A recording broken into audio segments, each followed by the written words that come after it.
Шәлкүде жайлауы. Жайлау деген сөз естігенде ойыңызға не оралады? Менің ойыма кең дала, ұшы-қиыры жоқ кеңдік, биік тау, жап-жасыл бел, одан қалса мыңғырған мал оралады. Барлық берекелік, жомарттық деген ұғымдарда осы жайлау сөзімен мағыналасып, ұштасып жатыр. Одан басқа да жайлау дегенде көп адамның есіне рахат сезім, жан дүниеге жайлы бір күй оралары сөзсіз. 2021 жылғы шілденің 19 күні Алматы қаласынан шығып, Алматы облысы Ұйғыр ауданы Кіші Дихан ауылына келдік. Кіші Дихан ауылының дастарханы. Біз әріптесім Сайлыгүл, оның ұлы, жездесі және аға жеңгесі бір топ болып, 2021 жылғы 20 шілдеде Алматы облысы Ұйғыр ауданы Кіші Дихан ауылынан шығып, Шәлкөде жайлауына қарай жол тарттық. Біздің саяхатымыздың ұйымдастырушысы Али мен Мариям.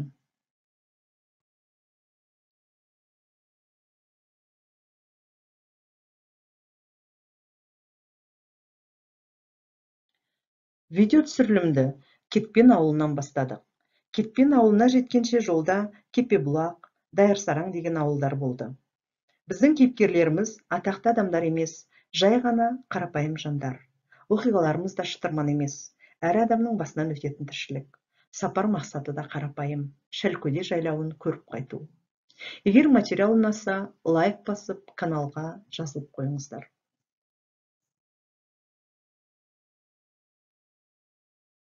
Кетпен ауылы деген таудың бөктеріндегі әдемі ауыл екен. Біз магазинге тоқтадық.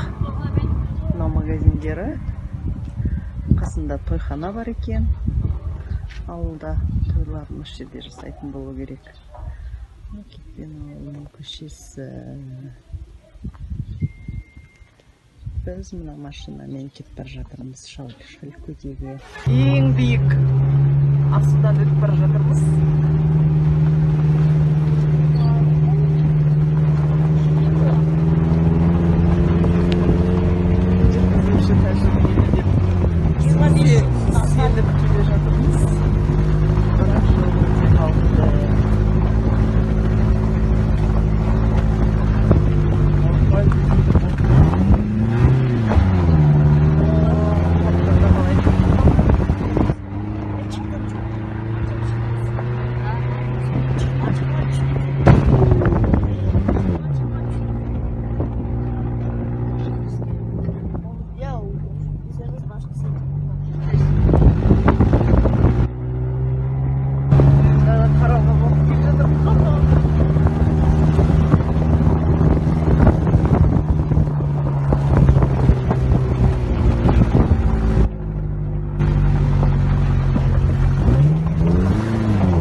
Құртқамай? Құртқамай жағып береді екен? Мынандай құртқамай жағып береді екен? Ләска! Мынау сенен ауыз тиіңіз, саумалдан ауыз тиіңіз.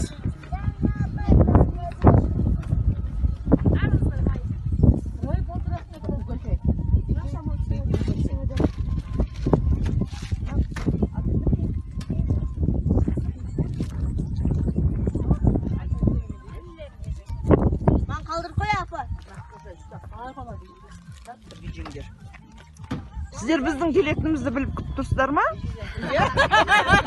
Жоқ? Иә, сіздер қарсы алып шын ба? Жоқ, жайсың мен ол. Қолымда саумал, Саумал, иә. Бір тап ниет бар, саумал. Керемет құртқамай жаққан Алматыдан келген ғой.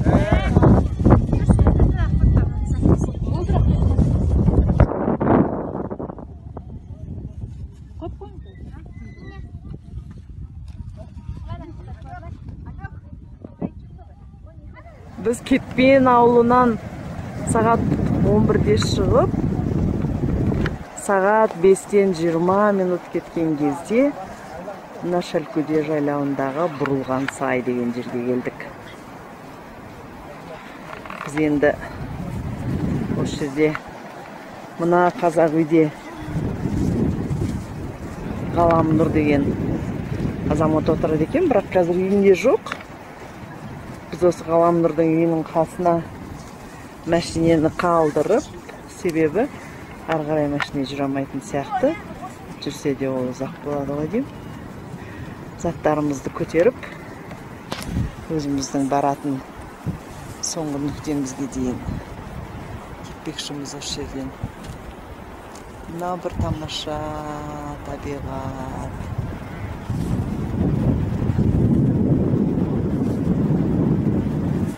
Бұрылған сайдамыз. Мынау Баурайда жатқан мал, қой.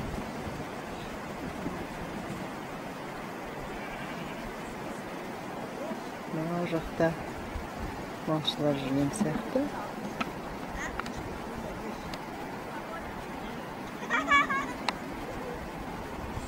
Малшылар жүр екен.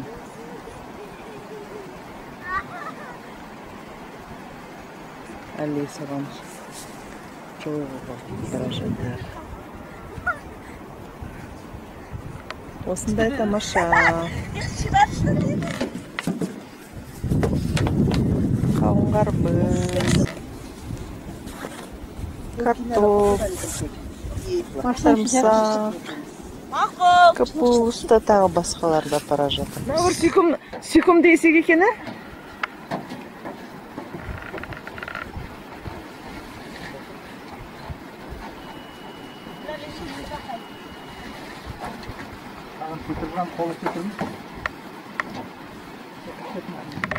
Машина қалды. Біз ары қарай жаяу кеттік. Ешекке жүкті тиеп алып.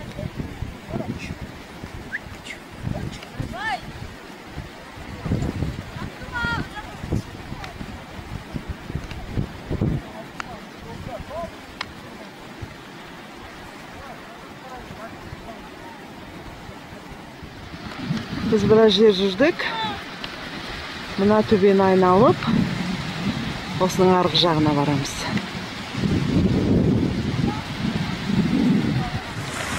Бұл төбенің арғы жағына бармайды екенбіз. Біз анау алыста көрініп тұрған тастық төбенің арғы жағына барады екенбіз. Ана төбенің арғы жағына.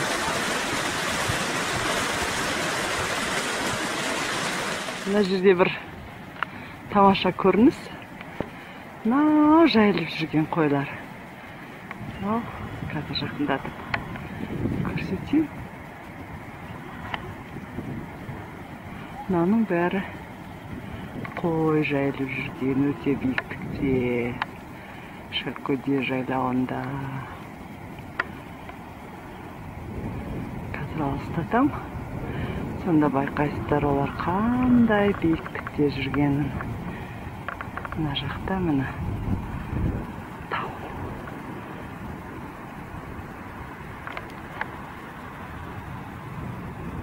Біз төменде бара жатырмыз. Біраз жерге келдік.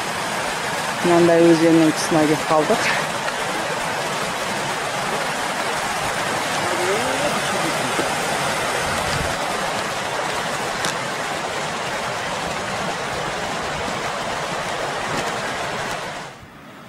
Қазір анау дөңге жетіп, анау дөңді бауырлап жатқан мына кісілер кетіп бара жатыр қазір. Біраз жерге келдік. Анау жолға түседі екенбіз. Жолға түсіп алып, сол жолды бауырлап жүре береді екенбіз былай қарата. Анау келесі сайға барамыз. Сол жақтан тағы бір көрініс түсірем. Әзірге осы Анау жақтан бір үй көрінеді. Бірақ өкінішке орай ол біз баратын емес екен. Біз енді қазір әлі кетіп бара жатырмыз. Анау биікте, биіктен құлап кетпей, екі сиыр жайылып жүр екен. Мен соны сіздерге көрсеткім келіп тұрмын жақындатып. Міне, былай қарасаңыз, жақындан қарағандағысы, бірақ бұлар өте биікте. Қазір жерден қарасаңыз деген таудың басында жүрген сиырлар. Гүлдер өседі екен. Жердің бәрі осындай гүл. Талай жерді жүріп тастадық. Артымызда басқаша көрініс қалды. Анау жоғарыда жүрген сиырлар құрлы жоқпыз ба деп бізде шығып бара жатырмыз. Биікке. Мына екі сиыр жоғарыға шығып апты. Біз болсақ соған зорға шықпақшымыз. Біз бірақ одан да биікке шығамыз. Вот.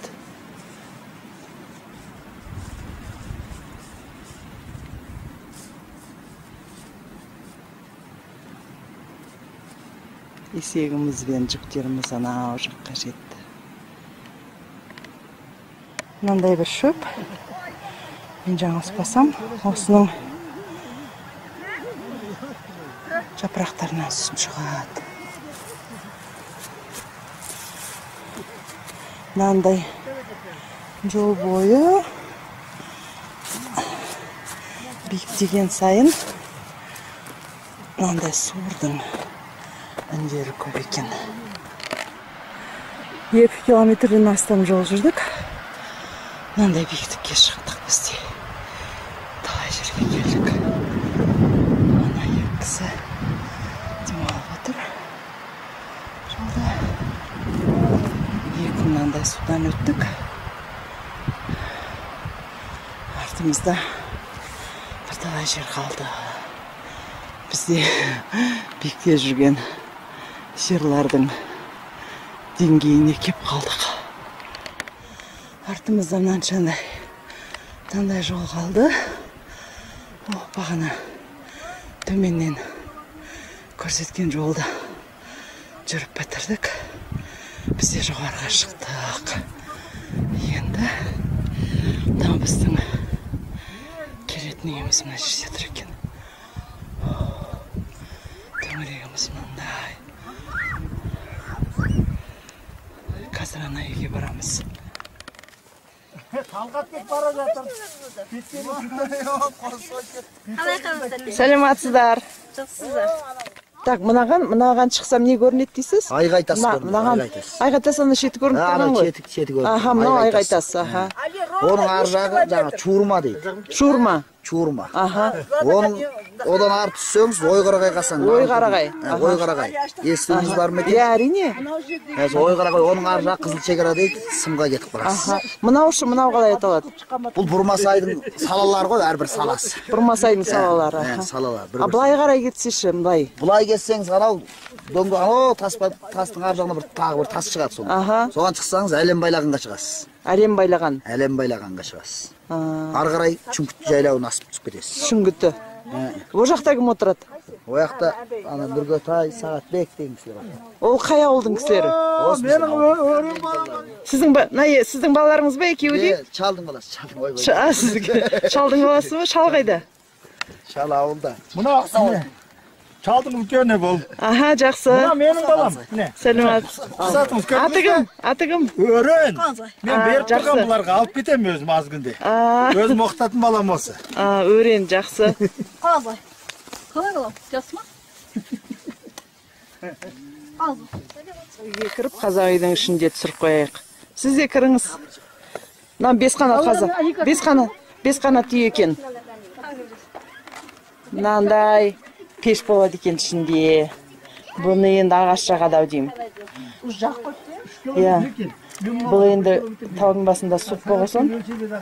Жаз болғанмен бұны ысып тұрған жоқ. Мынандай болады екен, ана жерге жиналған жүк. Мынау шымылдық ау деймін. Мына үйдің төңірегінің бәрі осындай. Сосын төбесі бұлай. Бәрі әдемі. Мына жерде ағаштан жасалған қол сияқты болып тұрады. Мына жерде кішкентай сандықша бір. Қазан жықпай. Мынау кілеге қойылған. Анау тойлан. Той болма, тойлан. Мына далаға бересіңізші, ол жеп кете берсін, е? Малға бұрамалдар. Қостап берсін. Ар жақтан әнерге отырыңдардашы. Сүрет бар. Бұл сүрет. Біз шай ішіп шықтық. Қойды айдап жатыр екен қораға қарата.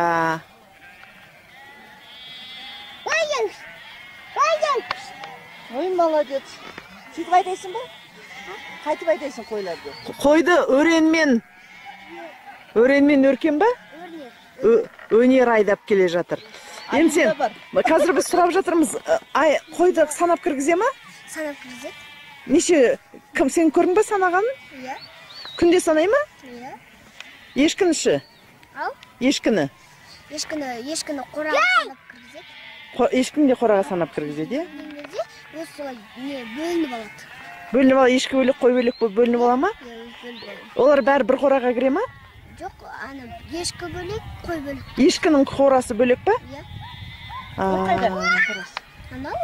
Анау мына жерде қой жата береді. қойды. Қалатты ешкім жатпайтын шығар. Арақта арқан тұр екен. Жіңішке арқан деп аталам екен ол. Оған осылай ойнайды екен. Бұл балалар ойнайды. Турник сияқты.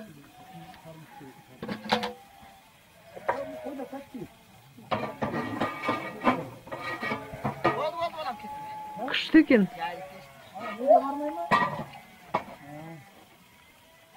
Бағжанда ойнай аламын осылай? Ол бағжанда да бар ма? Андағы сенікі ма? Күшті. Күнде ойнайсың ба осылай? Ұнай ма өзіңе? Ау.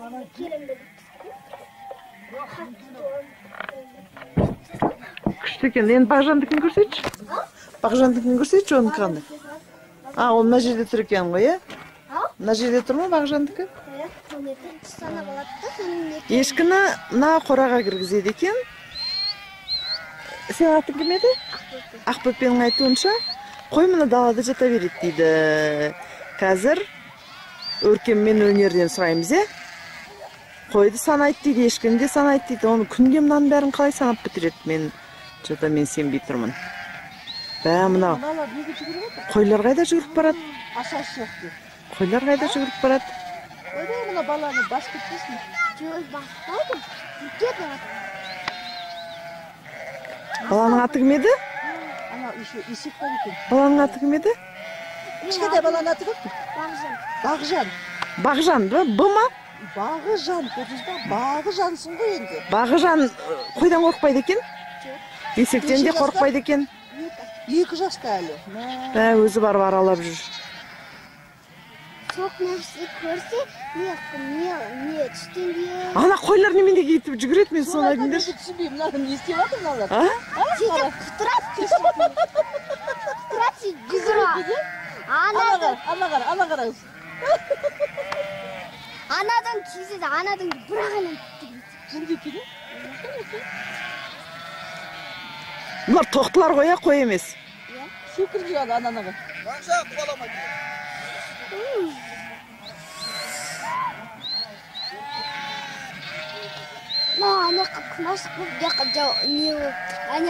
Потому сендер мынау ойманың ішінде кесіңдер ғой, сол үшін күн жоқ сендер. Қой біле, қой балам.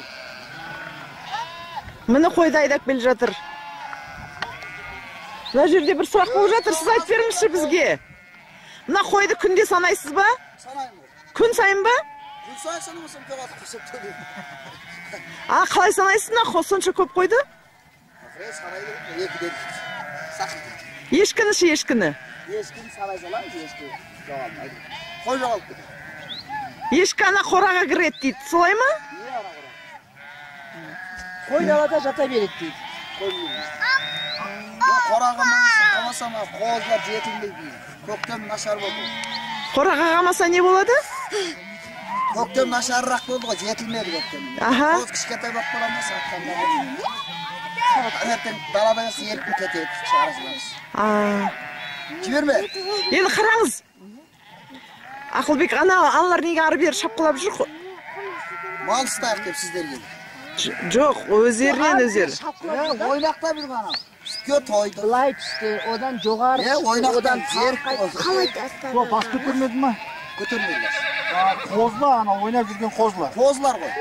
Ана, қара. Балалар жүгірді. Себебі футбол жоқ. Сонда қозлар екен ғой, қойлар емес жүгіріп жүрген, ә? Қой емес, қойлар зарлап. Ана, қара, қайтады әне. Ана, ары бері жүгіреді. Зеркерін басады, марығыны. Олар енді жүріп келді ғой, несін зергет? Бала сияқты ғой ойнап. Міне ары жүгіреді, бері жүгіреді, өзден-өз жүгіреді қозлар. Яқты оның. Қазір ары қарата жүгіреді, сосын тұрады да.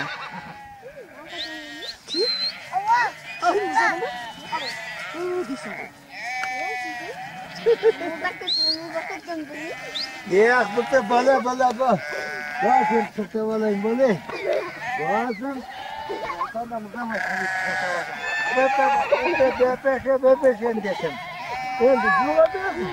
Ешкі көп екен. Күшті. Иттің аты, Ақбөпе, иттің атын айтшы. Жолдаяқ. Жолдаяқ? Alo, қойшы боламсың?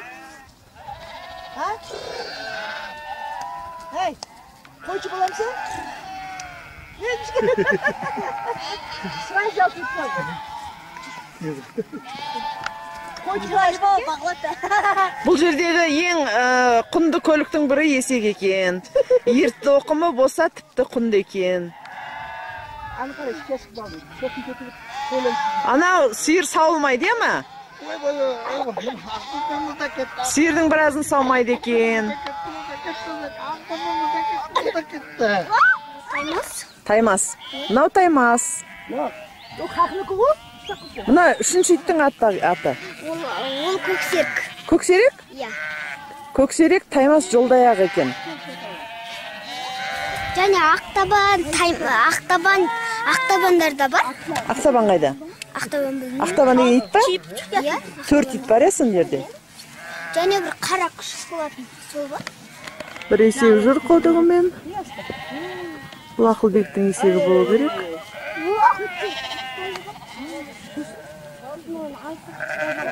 Мынандай лампа.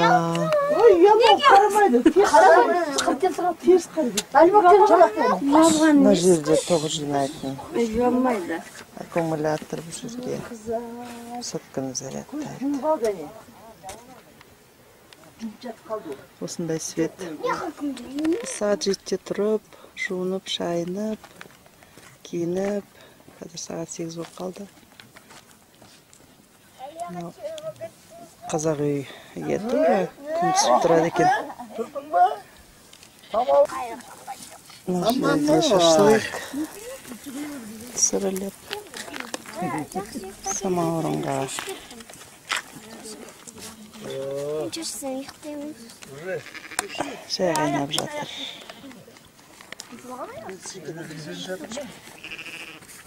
Шілденің 21-інде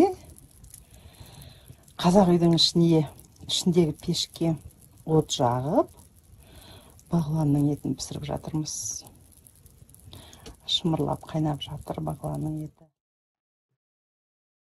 Әрі қызық, әрі қауіпті, естен кетпес сапар болды. Шілкөдені көрдік.